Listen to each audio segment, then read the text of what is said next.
I'm unmuted for a second.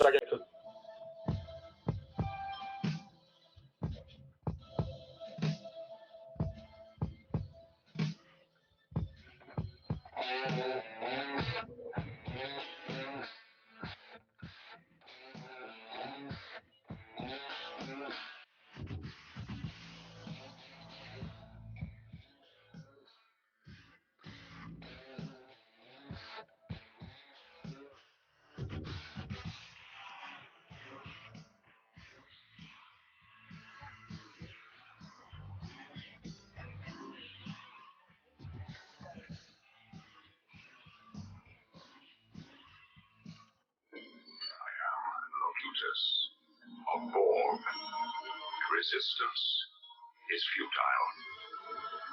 Your life, as it has been, is over. From this time forward, you will service us.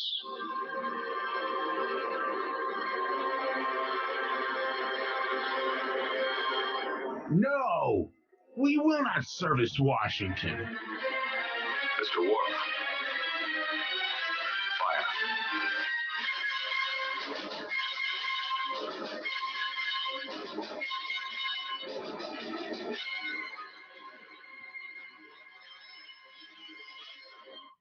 Well. It looks like we fixed our audio issues from last week. Welcome to another welcoming week of Renegade Ramblers Radio. It is your host, Renegade Bailey, with the co-host of Jeff Johnson, and we have the lovely Suzanne Sherman joining us tonight.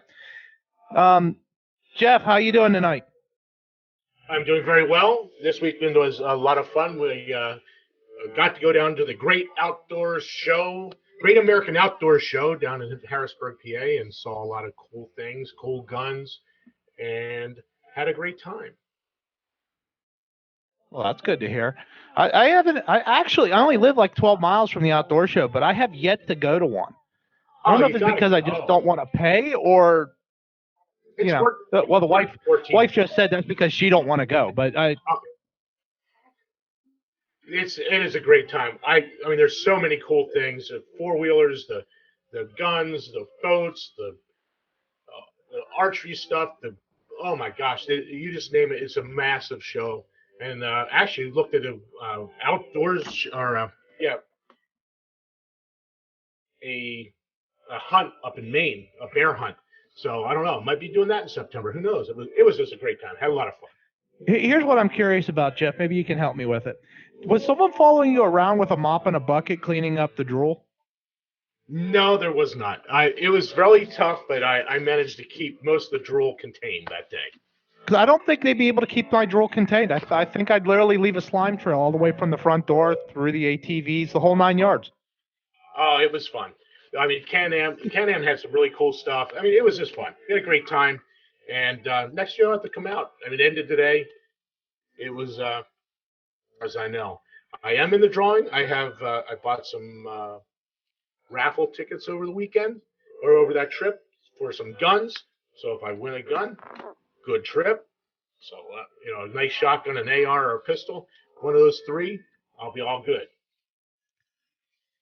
Well, feel free to spread the love down this way now.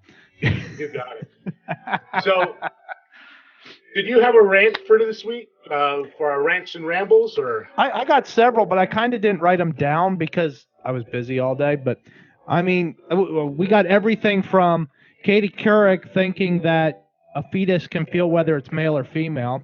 We have states that don't seem to understand their states unless they want to understand their states. I mean, we got Washington finally asserting its authority that they control immigration, which hasn't been done since, the Adams administration.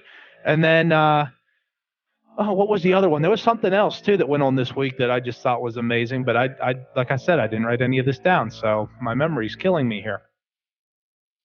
So which one would you like to hear me scream about?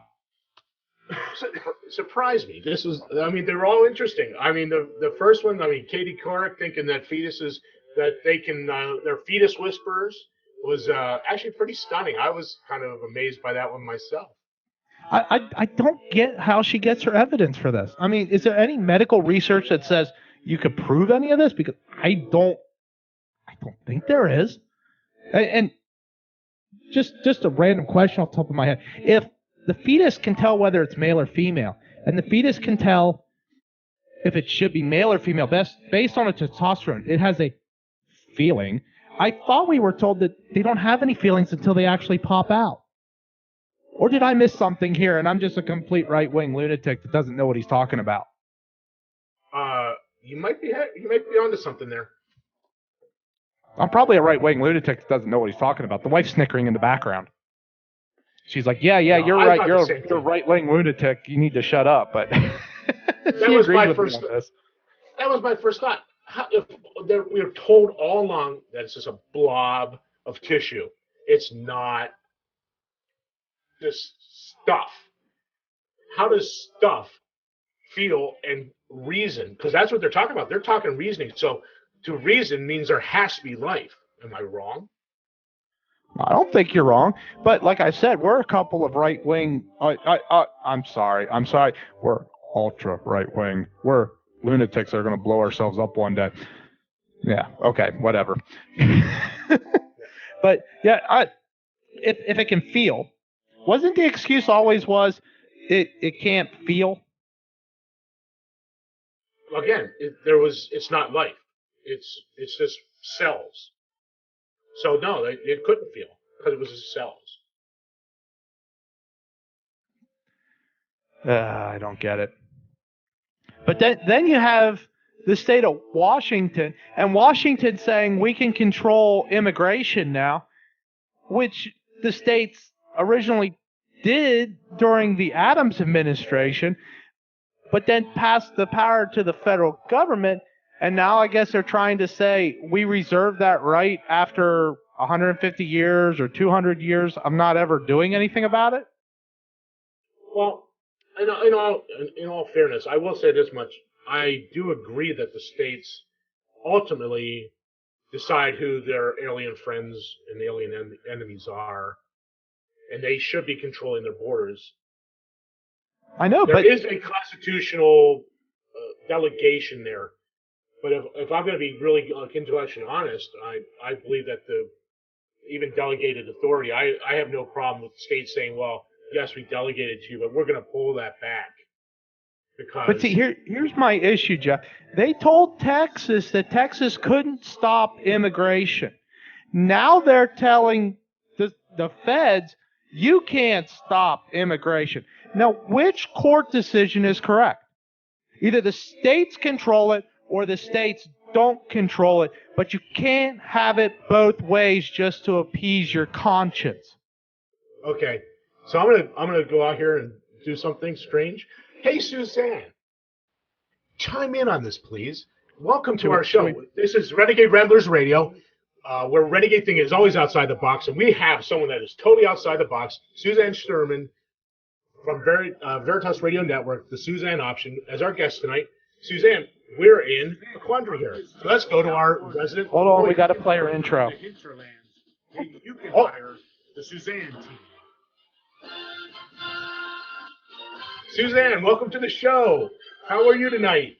Thanks, I'm doing great. Hey, we have our own Utah Hunter and Conservation Expo coming up this weekend too. So I'm looking forward to doing a little of our own activities out in the hunting world this weekend, shopping and drooling. I wear a bib at these events because I know I can't control myself when I see all this stuff. Oh, and you guys didn't even get the best part. I got to go, and you've been there, Daniel. We went to the Appalachian Brewing Company afterwards. They have probably 16. They brew their own beer there. They brew. Okay, truth be told, I had root beer. They brew their own root beer. So for those of you out there, no, I wasn't drinking beer. I was drinking root beer, and I was a designated driver. But we had a great time. So Suzanne, they have great cream soda too. Yes, they have good cream soda too. So go ahead, Suzanne. Tell us about your show out there because it sounds like they have outfitters and everyone there as well. Oh yeah, this is actually amazing. It's at the downtown. I think we have a big convention hall in Salt Lake City. It's at the Sports Expo, And this thing is absolutely huge. Actually, people come from other states because you have special draws where you can enter into hunts for all sorts of big games. Last year, I put in for, I think, bull moose, mountain lion, but they have all sorts of things, bison, bighorn sheep, antelope. I mean, just all sorts of special hunts. So I'm not going to put in for those. I'm going to do our typical general season buck deer, bull elk, and cow elk. And that seems to fill our freezer. But gosh, it's so fun to go to. You have raffles, like you said, you entered, I think last year there was a sniper rifle, and that went to benefit a cause that takes veterans out to go hunting. You can meet some of the outfitters that have hunting expeditions in Alaska. And then again, you have the trucks, you have the guns, you have the taxidermy and all the suppliers. I always buy fun stuff for the house and fun jewelry and all sorts of good stuff there. It's just a great weekend. Well, it does sound like, no, we had such a great time. And we actually met this outfitter from Maine, and he had his bear there. He got up there in Maine. It was 450 pounds. And he put us in touch with another lady that was there from Maine that is in the same town. She does the rugs. So what happens is if you get a bear at their place, they'll send it right off to a tanner. So in 90 days, you'll get your tanned hide back, and they'll get it right back to their place, and they'll take it right across town to this lady. And so within 6 months or so, your bear rug is ready to go. She'll have it ready to ship to you, or you can wait till the next sportsman show next year, and she'll be right there in her booth. She'll have your hide there, or your bear rug, and you can go there and pick it up right there at the show. It's really kind of cool. That's one skill I'd like to learn, is how to tan. There's a way you can do it where you actually use the animal's brain to work the skin, and it makes it super, super soft. But as of yet, I have not done it. Here's a family story for you. I used to have a second cousin who died of cancer, regrettably. He went bear hunting. Well, anyway, he had killed the bear and had it stuffed, and it stood in the house's rec room or whatever. And the eyes they put in it were they kind of glowed in the dark. His wife would make him put a hand towel over it because she would freak out when she walked downstairs and saw the eyes glowing. Great story. Love that one. No, he also got treed by one too, but we'll cover that one in a different show. We'll do a hunting show sometime. So, Suzanne, we're just talking about immigration. Texas and Arizona, the national government, we all hate the N-word, told those guys, no, we're in charge. You can't stop immigration. And now Daniel is saying that Washington State's saying, no, you guys can't stop immigration. So which is it? Are the states able to control their borders, or is Washington right that, hey, the federal government can't control the border? The logic here, my head's spinning. I can't even get it straight in my own mind. Well, I have to say both. First of all, the states, as we look at them, we consider them as they should be sovereign entities responsible for their own borders. But herein lies the rub. We do have an issue with our own, as when the Constitution was ratified, the intention was for those on the outside looking in would see one entity. From the inside looking out and dealing with each other, we would be 13 sovereign entities. So here we have, we can refer to in time in 1952, Congress passed the Immigration and Nationality Act, the INA, and this systemized, and I'm taking this from an article a friend of mine, James Rutledge Resch, wrote, and it's called, from the website, Liberty, Not Equality, It's Always the Damn Courts. But he explains in this article that the INA systematized scattered immigration and naturalization statutes and retained the strict restrictions that we saw in the 1920s. President Harry Truman vetoed this bill and denounced it as un-American and isolationist. Does that rhetoric sound familiar? And according to President Truman, he said, we want to stretch out a helping hand to save those who have managed to flee into Western Europe, to succor those who are brave enough to escape from barbarism, to welcome and restore them against the day when their countries will, as we hope, be free again. Now, Nevada Senator Patrick McCarran responded to this veto by saying that I believe this nation is the last hope of Western civilization, and if the oasis of the world shall be overrun, perverted, contaminated, or destroyed, then the last flickering light of humanity will be extinguished. I take no issue with those who would praise the contributions which have been made to our society by people of many races, of various creeds or colors. However, we have in the United States today hardcore indigestible blocks which have not become integrated into the American way of life, but which on the contrary are deadly enemies. And I'm almost done here. Today, as never before, untold millions are storming our gates for admission, and those gates are cracking under the strain. The solution for the problems of Europe and Asia now, insert the Mideast in here, will not come through a transplanting of those problems en masse to the United States. I do not intend to become prophetic, which he really was, but if the enemies of this legislation succeed in riddling it to pieces or in amending it beyond recognition, they will have contributed to promote this nation's downfall more than any group since we have achieved our independence as a nation. This veto was ultimately overridden by Congress, 278 to 13 in the House and 57 to 26 in the Senate. So there you have it. We have a law. It was enacted by Congress, and what Donald Trump is doing is acting in pursuant of, in accordance to, this legislation enacted by our Congress. So he has every right to enact this executive order, and in my opinion, what he should do is absolutely ignore this ruling, order the DHS and the DOJ and what's the other one, to follow his orders and not let these people in. Now what we're seeing also, we found out that ISIS has taken over the part of Syria where they're printing the passports, and now ISIS is printing their own passports. Right. So we even have a stronger reason not to let them in. That is absolutely correct. Daniel, I'm getting some feedback off you. Something's coming out of a speaker somewhere. So anyway, or from somewhere, I'm not sure where I'm getting. I think it's about time for a break. So why don't we take a quick break here? This is Renegade Ramblers Radio, and Renegade Thinking is outside the box.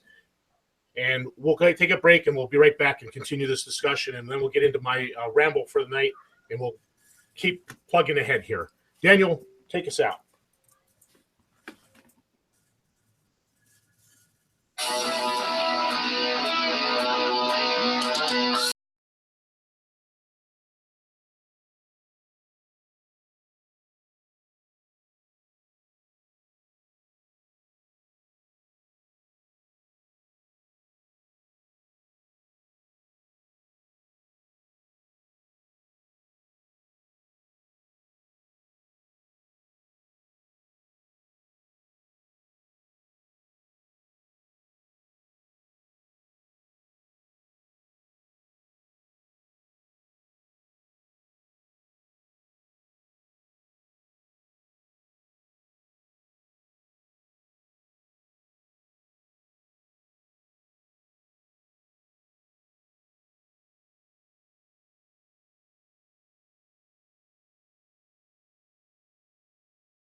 What the hell am I looking at?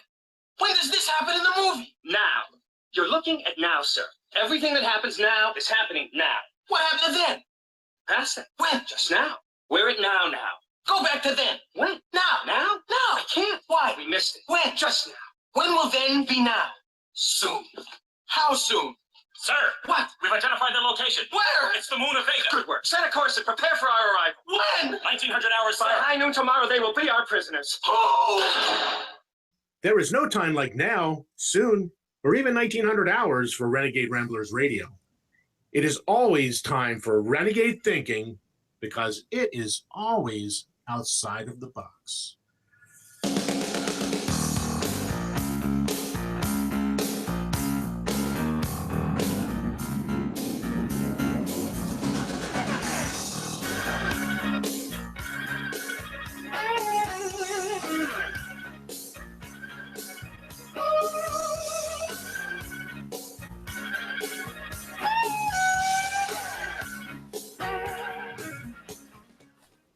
Well, welcome back to Renegade Ramblers Radio. We ran a little long that last segment, but we were on a roll and I control the clock. So we ran long. Get over it. It's so nice being in control. Okay, do we want to pick up this conversation or do you want to go into your ramble, Jeff? Why don't we get into my ramble so we can move on? We hit that kind of last week because actually, I will discuss this with you, Suzanne.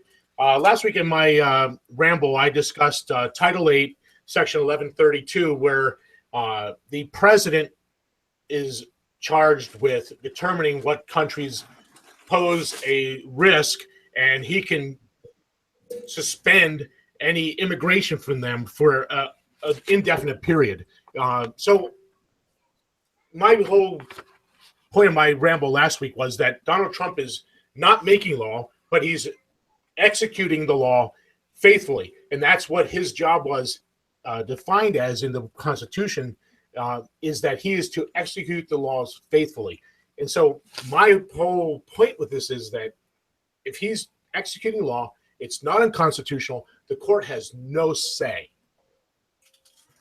Well, also remember now that Obama was the one that found 7 of these countries in the Mideast that he determined were going to be too unsafe to bring these.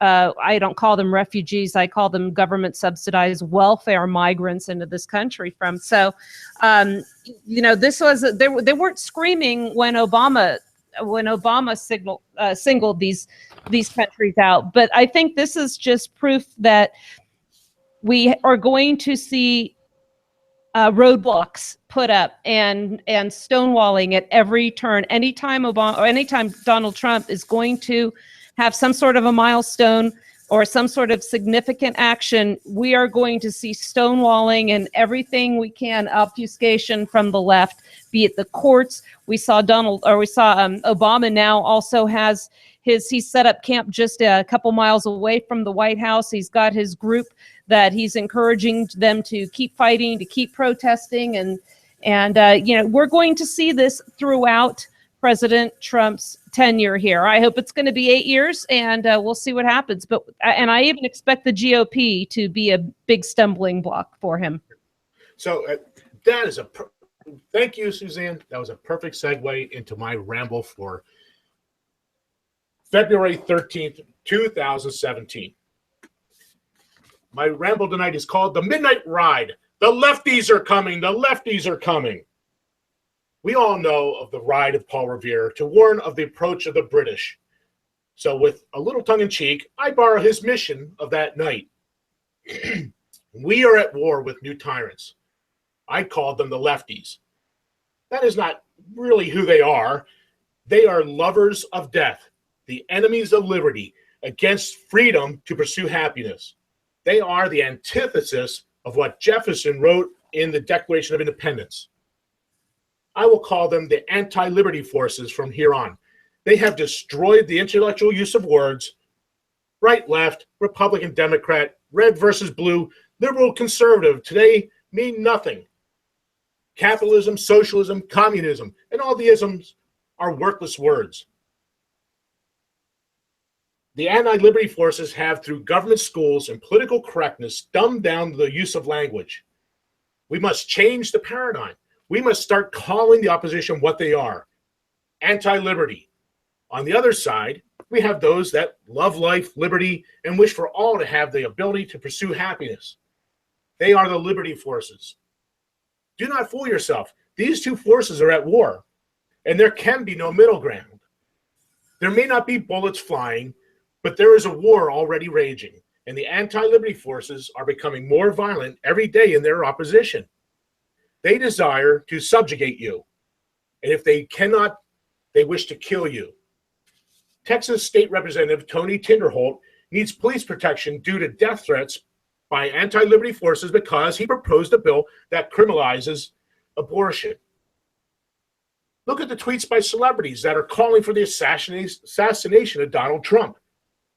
If they cannot force your compliance with their agenda, they are threatening death now, but it will not be long until they are killing those they oppose. The liberty forces seek to protect life, liberty, and the freedom to pursue happiness. The battle lines have been drawn on the issue of life. The anti-liberty forces are not going to give up their desire to murder. For too long, we in the liberty forces have been too squishy in our defense of life. We have been willing to try and make peace with the murderers through exceptions and numbers of days after conception. We must become intolerant of the taking of human life in the womb. Jeremiah wrote, "Before I formed you in the womb, I knew you. And before you were born, I consecrated you. And I have appointed you a prophet to the nations." That was Jeremiah 1:5. How can we tolerate the taking of a life that God created, that he knows, and that he has a plan, a life plan for? The anti-liberty forces desire to go even to greater extremes. There are many in that force that would like to legalize post-birth abortions. How can we coexist with people that are that evil? The anti-liberty forces want to murder at the end of life as well. When my dad's cancer returned, he started chemotherapy and it nearly killed him. He and my mom decided that he would not continue the chemotherapy. We knew that my father would be passing from this world in the near future. We had a wonderful Thanksgiving, Christmas, and Dad preached his last message in March. A month later, he went to be with the Lord. The anti-liberty forces, if the anti-liberty forces had their way, my dad would have got a lethal injection. Well, we'll come back to that later. The anti-liberty forces are evil. And the God that creates life. They hate liberty. And the pursuit of true happiness. They will do anything to destroy this way of life and you. You are merely a taxpayer. Let me put this in perspective. You're a serf, a slave. You are worthless outside of the production of resources for the anti-liberty forces and their client classes. They have to use murder of unborn to control the numbers of client classes. They push their solution to the lower socioeconomic classes. The anti-liberty forces see themselves as God to decide what lives are allowed to enter this world and when they must depart.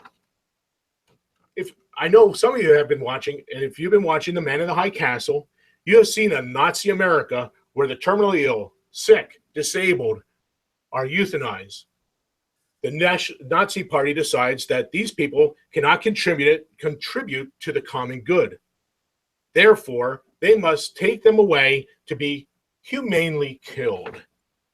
The anti-liberty forces would do that by force today if they could. They would have had my father given a lethal injection for the common good. They would have stolen from my family the celebration of the fullness of my father's life. My mom, brothers, and I sat holding my dad's hands when God decided that he would take his last breath in this temporal plane. There was sorrow, but we found God's grace in the knowledge that God was taking my father to be with him for eternity. If these murderers had their way, my dad would not have been able to spend the holidays with his wife for nearly 50 years, sons, and grandchildren. He would have never preached that final message to a church that God called him to lead. The murderers would have seen my dad as worthless, something to end. They hated him, and they hate you. Face it, you're not really a human. You are property to them. So here I am doing my midnight ride. Just as Paul Revere, I'm at your door warning of the enemy's arrival. The lefties are coming. The lefties are coming. What are you going to do? That's my ramble for February 13th, 2017. If you want to comment on it, you can go to blatheringrambler.wordpress.com. blatheringrambler.wordpress.com. You can read it there and make comments there. How are we doing for time, Daniel? Are we getting close again? Yeah, we got about 20 seconds here. Okay, why don't you take a break, and we'll come back and we'll hit this article from Town Hall. Our guest tonight is Suzanne Sherman, and we're going to go off on this whole thing about the left hating us in just a minute. This is Renegade Ramblers Radio, where renegade thinking is always outside the box. And thank you for listening to us tonight. Take us away, Daniel. to attack. Prepare to attack on the count of 3. 1, 2. Late. What happened? Where are they? I don't know, sir. They must have hyperjets on that thing. And what do we got on this thing? A Cuisinart? No, sir. We'll find them, catch them. Yes, sir. Prepare ship for light speed. No, light speed is too slow. Light speed too slow? Yes, we're gonna have to go right to ludicrous speed. Ludicrous speed? Sir, we've never gone that fast before. I don't know if the ship can take it. What's the matter, Colonel Sanders? Chicken? Prepare ship! Prepare ship for ludicrous speed. Fasten all seatbelts. Seal all entrances and exits. Close all shops in the mall. Cancel the free-range circus. Secure all animals in the zoo. Give me that, you petty excuse for an officer. Now hear this. Ludicrous speed. Sir, you better buckle up. Buckle this. Ludicrous speed. Go!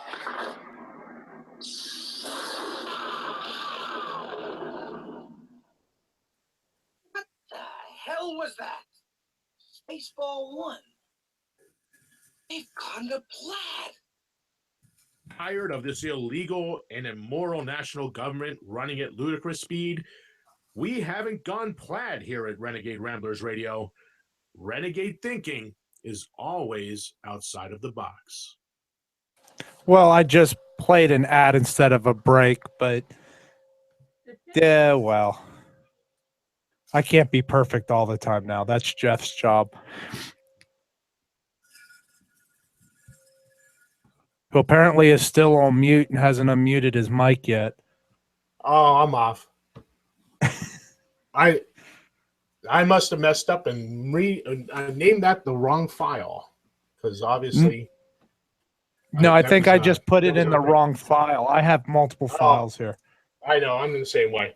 So anyway, let's just go on from there. And Suzanne, did you get a chance to read this article from Town Hall by Kurt Schlichter? I'm not sure what. The left hates you, act accordingly. Oh yeah. Yep. Let me just, I'll bring the listeners up to speed on this one. I'll read the first couple paragraphs of it. The title of the article is The Left Hates You, Act Accordingly. It's from townhall.com, Kurt Schlichter. They hate you. Leftists don't merely disagree with you. They do not merely feel you are misguided. They do not think that you are merely wrong. They hate you. They want you enslaved and obedient, if not dead. Once you get that, everything that is happening now will make sense, and will understand what you need to be ready to do. You are normal and therefore a heretic. You refuse to bow to their idols, to subscribe to their twisted catechisms, to praise their false gods. This is unforgivable. You must burn. Crazy talk? Just ask them. Go ahead. Go on any social media, find a leftist. It's easy. Just say something positive about America or Jesus, and they'll come swarming like locusts. Engage them, and very quickly they will drop their mask and tell you what they really think. I know. I keep a rapidly expanding file of leftist death wish screenshots. And they will tell you that Christians are idiots and vets are scum. That normals are subhuman, whose role is to labor as serfs to subsidize the progressive elite and its clients. This is where I got my whole ramble from today, was that the left actually does hate us, and we're trying to make peace with these guys and gals, and they have no desire for peace with us. Every time we make peace overtures to them, again, like I was saying in my ramble about abortion, we make concessions. We say, oh, well, we'll make this exception, and we'll make this day number. Oh, it's okay to kill them up until then, but they're not satisfied with that. They want to kill even after the babies are born. That's where this is all heading. They want to euthanize those that they don't feel are worthy to be in this life. So if a family has a child with Down syndrome, that child would be a drain on the common good. So that child needs to be aborted, even after it's born. So how very Adolf Hitler of them. Or did we all forget that's where this all started? I can So, share a what are story your? with No, I go can ahead. share a story with Yeah, you real quick. When I was in Los Altos visiting my parents, my boys and I were sitting outside. They have nice furniture. It's a very cute little town, and they had outdoor furniture and umbrellas, couches, and we're sitting there, and this elderly couple starts to approach. So my boys and I, of course, got up and offered them our seats. And we started talking, and I don't know how we got on the subject, but the woman started explaining how she was born in Nazi Germany. I was saying how I homeschooled my boys. And when she was born, her legs wouldn't extend all the way. They couldn't straighten her legs. And the doctor told her mother, "You keep this baby up in the hayloft." She was actually born in a barn. "You keep the baby in the hayloft and you hide her, because if I don't kill her right now, I could be shot." So this little girl stayed up in the hayloft. Her mom hid her up there for over a year, and there was nothing wrong with this woman. She was fine. She walked without assistance. She lived a long and healthy life. But this little infant would have been snuffed out at birth because she was not perfect in the eyes of the fascist regime that was in charge at the time. And now look, if you fast forward, there was a family, I believe he was a professor from Costa Rica, and they applied for citizenship. And they wanted to stay, and they were denied because of a 13-year-old son who has Down syndrome, who they believed would be a stress on the system, because this child was presumed irrebuttably, apparently, to present a cost without the benefit. You know, we cease to be human beings and individuals. We become units, whether or not we can contribute or not to the system. That's what our value is going to be. that is the truth. That was the whole crux of what I was getting at with this whole ramble, is that they do not even see us as humans. And I'm going to tell you, one of my every time, and this is not a right left thing here, because it doesn't matter whether it's Republicans or it's Democrat. You listen to them talk, and what is what they always call us? Oh, the American taxpayer. That is such an insult. Everyone out there that's listening, you should be insulted that every time you hear them call you a taxpayer, that should be like the greatest insult they've ever made, because you are nothing more than a revenue source. You're not a human. You're not an individual created by God. You are a revenue source. It's worse. We're not just a revenue source. We're collateral for the debt. Yes, but that's, again, yes, you're right. That's all part of that whole thing. And it doesn't matter whether it's the Republicans or the Democrats. The Republicans, we're a revenue source for their war machine, the industrial, military industrial complex. And the Democrats, we're just a revenue source for their welfare and every other social program that they want to have in the world. And that's the whole thing that gets me so peeved at times. Correct me if I'm wrong, but wasn't there an amendment that did away with slavery? Because I'm not feeling very unslave-like right now. Suzanne, what does Sean always say? I can't remember. Our friend Sean Hoffheim. He calls What us. percent slavery? What percent slave are you? I think that's one of those quotes that's always great, because he's talking about a percentage of slavery, because we work so much. I can't remember how he says it. We're gonna have to have him on again to talk about that one. But he talks about that we're slaves. We're not really truly free, and we talked about that the other night. So, do you have anything to comment on this article? Actually, let me read another portion of it to you, and then maybe this might actually be interesting. I don't know if you saw this. So, the only outcome is that one side wins and the other loses. There is no truce to be had, no possibility of a tie, and the frightening thing is that the left is so foolish, so stuck in its bubble, that it has no understanding that it can only push so far before the people with all the guns and all the training push back. That's the problem with the kids who were raised on participation trophies, who never got into a fist fight. They don't consider the possibility that they will lose, and lose hard.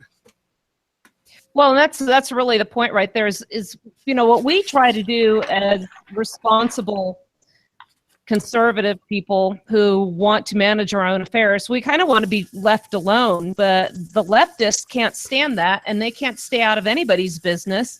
Not only that, they expect us to subsidize their folly and their vices with regards to their drug treatment programs, pay for their abortions. But by the way, you cannot have guns. You cannot protect the children that you elect not to abort.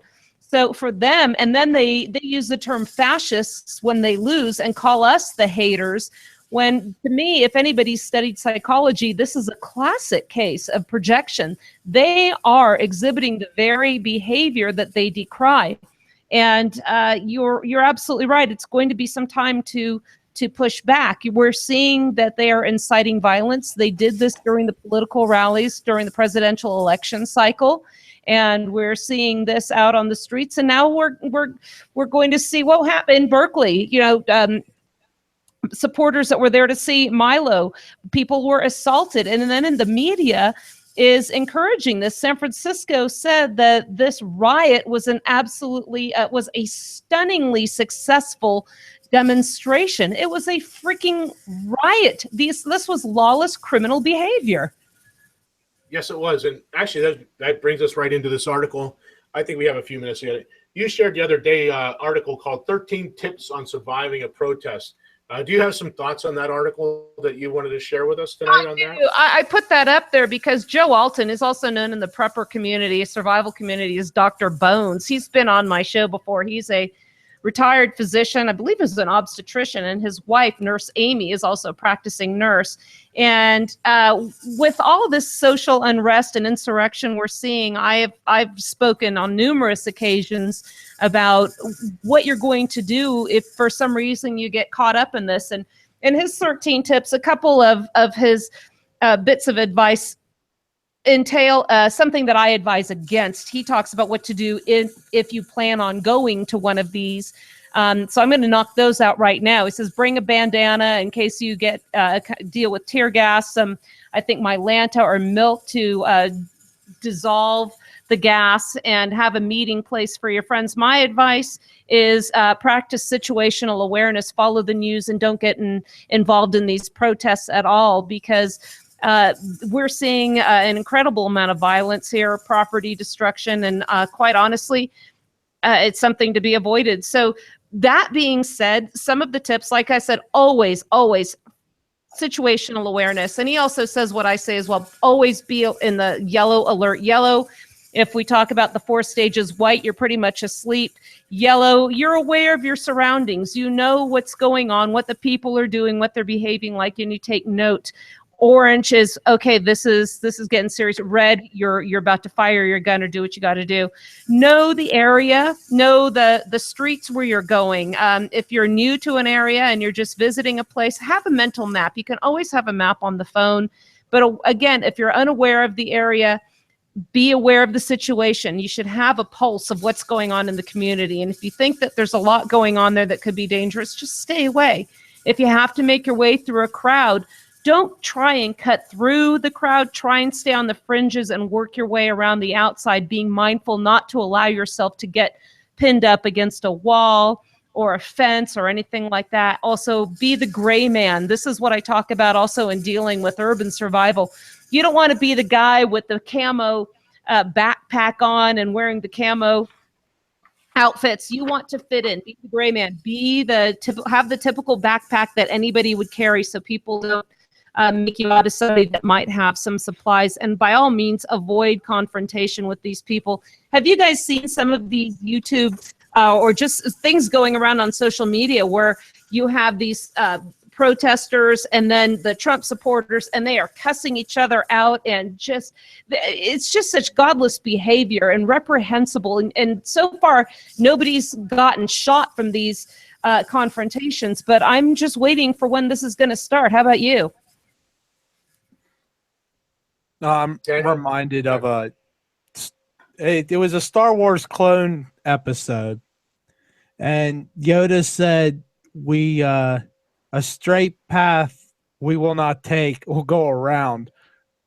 That's all I could think about when you said avoid the crowd. Mm-hmm. I'm such a Star Wars geek. Well, the other thing, like I said, being conspicuous, and some of these also just apply to everyday life. And when I'm out and about, if I have to go into the city, they talk about the footwear that you need to wear.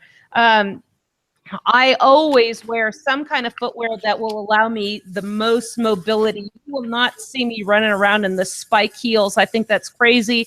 These women going around doing that. You need to be able to move fast if the situation arises. That's how I go when I'm out and about. If you have friends, stick together if you get caught up in one of these things. And then again, if you get caught up in this, also he said if you do plan to protest, or if you think it might be unavoidable, I do this anyway. I always have a basic medical kit with me so you can treat injuries. Also, you can have some quick clot and stop bleeding in the event that you have a laceration. And that's something I carry around a small backpack instead of a purse. And I have that stuff with me at all time. And that's just basic survival. And you just kind of tweak it a little bit to deal with these situations of civil unrest. I thought it was a great piece.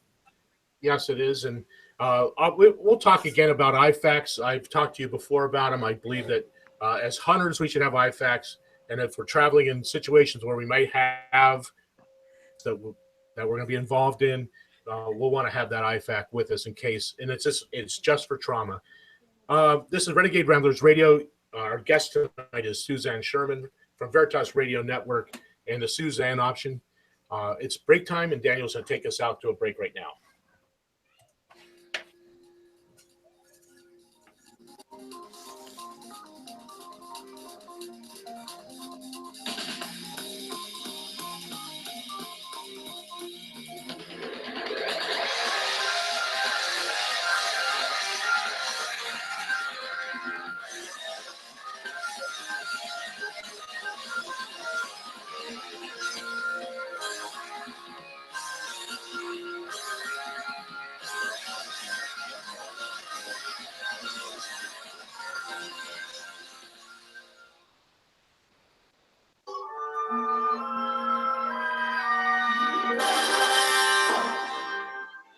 Washington, D.C. You will never find the more wretched hive of scum and villainy. We must be cautious.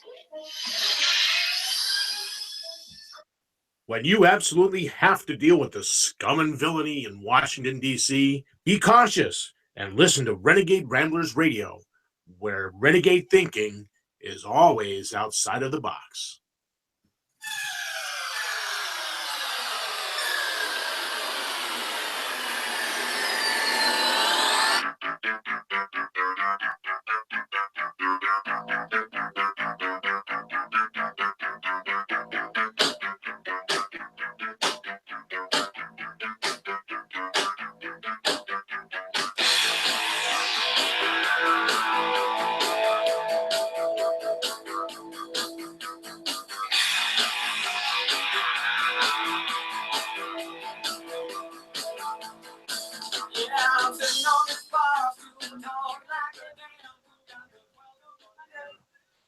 Well, welcome back. Okay, Jeff, you want to pick us up where we left off? Sure. I was just going to go back to what you were talking about, situational awareness. I'd sent another article, 15 actionable tips for staying safe during times of civil unrest. It was talking about these same protests, and this was from bearingarms.com.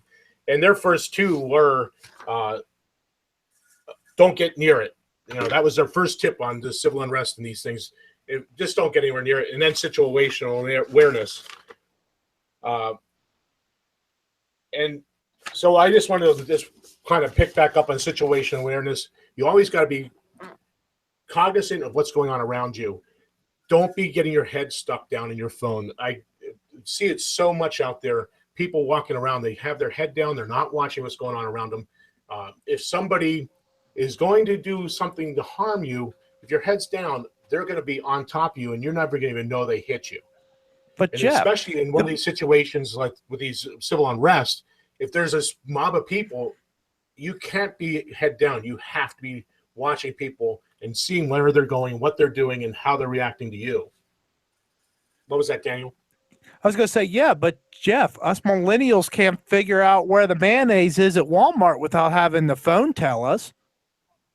We're completely clueless without our cell phone. We can't figure out how to get to the mailbox that's right outside the front door without our cell phones. Well, I'm unfortunately, that's not just millennials now.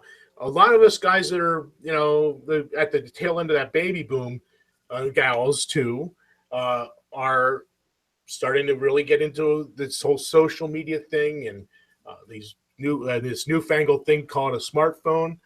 The one young whippersnappers made us get.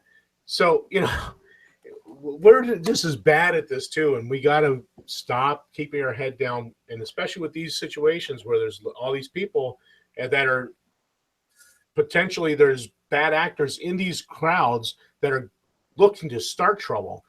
That's the biggest problem. Would you not agree there, Suzanne, that people that are in the crowd that aren't necessarily the good people that are there protesting, but they're the agitators that are there to cause the issue? Well, you just like you avoid certain parts of town either at day or night, this is just a situation that you want to avoid. Even someone like me who's always armed, I'm still even more so. I'm going to avoid one of these situations because contrary to what people believe, just because I have a firearm, I'm not Zimmerman going out there looking for trouble. In fact, when you carry a firearm, you're twice as likely to avoid it because if it does escalate, you're going to have to use it. So it's just a matter of avoid these things. And, as you're telling me this stuff, it's not just the millennials. This is something we call normalcy bias, where people just don't want to understand or comprehend or acknowledge the fact that there is danger around them. I'm going to give you a couple examples real quick. I was in Los Altos in a basement at the grocery store. Now, Los Altos is overall a nice community, but a lot of people come from the outside to prey on these people because they are absolute sheep.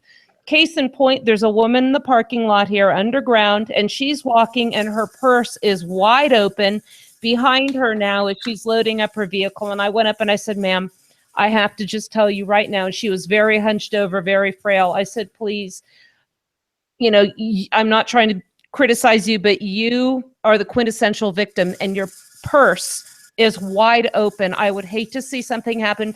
And we had a conversation and she said, from now on, I'm going to keep this purse closed and have my arm looped through the bag, and I'm going to think of you every time I come through a parking lot. Another example, the other day, my son and I were getting our hair cut, and as we're waiting in the lobby, there's a backpack there sitting unattended right where we're going to go sit. 2 empty chairs, there's a backpack. I go to the receptionist.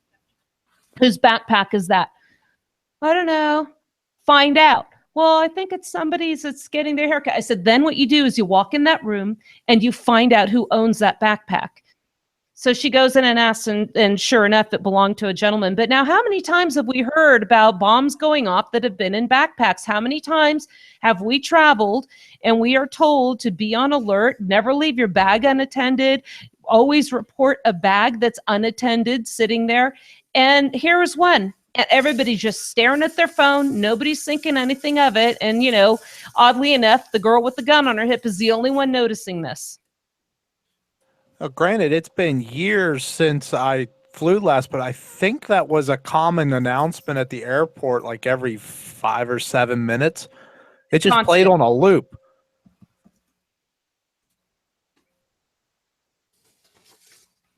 Yeah. If you see an unattended bag, report it. Yeah, right. Nobody was really interested. Never mind, it was stupid for the guy to leave his bag there. Anybody could have walked off. At that point, nobody was going to watch it.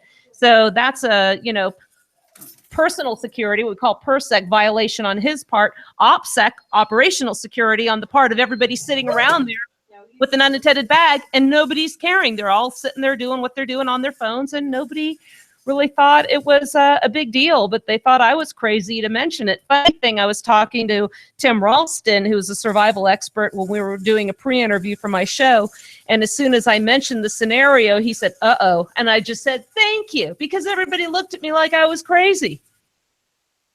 Well, let me just go to this other article here. It's talking about one of their tips was master OODA loop.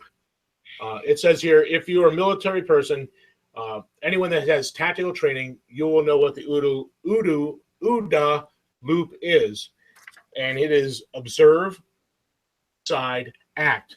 So you did all that. You observed the bag, you oriented there's a threat, you decided you're going to act on it, and you went and did act on it. You went and up and talked to the receptionist, so this was a really good part of this one, because as we're out and about, it's part of that situational awareness.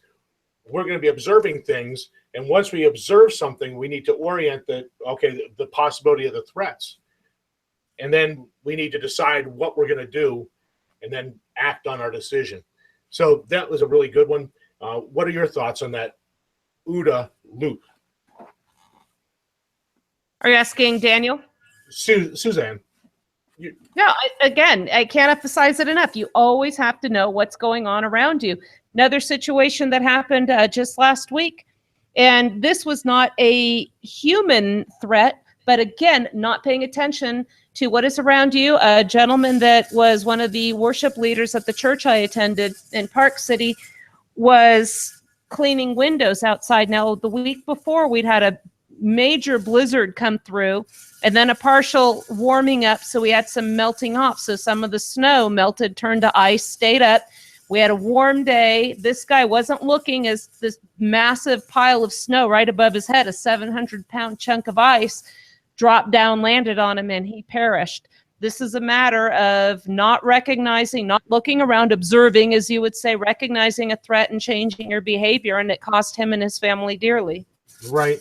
We were talking about that, and then I brought up, we've had just recently a really heavy snow, and we have some pine trees up on the property over my mom's driveway. She's next door to me. And a lot of these branches were coming down, and as I look up, there's still one large branch that's still up in that tree that never did come down. It's laying across other branches, so you get a high wind if you're not. So my mom and I are both aware of the issue. We avoid walking under that tree now, so we've adjusted our actions because of the threat.